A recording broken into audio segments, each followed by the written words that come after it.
కొన్నిసార్లు కొంతమంది మనుషులు కాళ్ళు పైకెత్తి కూర్చోవడం మనం చూస్తుంటాం. దాన్ని సరిగ్గా అర్థం చేసుకుంటే శరీరంలో శక్తి తయారీ, శరీరంలో శక్తి వినియోగం అనేది 2 రకాలుగా ఉంది.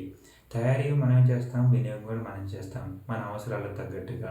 ఎప్పుడైతే చాలా తక్కువ శక్తి శరీరంలో అనిపిస్తుందో ఆ పరిస్థితిలో ఆ విధంగా కూర్చోవాలనిపిస్తుంది.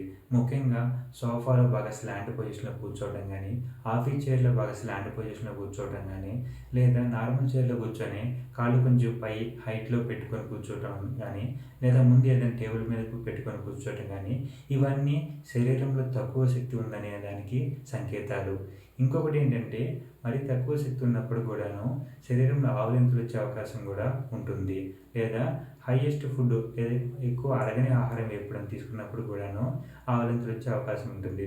వీటన్నిటికి మూల కారణం ఏంటంటే, శరీరంలో శక్తి అనేది తక్కువ ఉంది. దాన్ని పెంచుకోవడానికి మీకు ఇండికేషన్ ఇస్తుంది.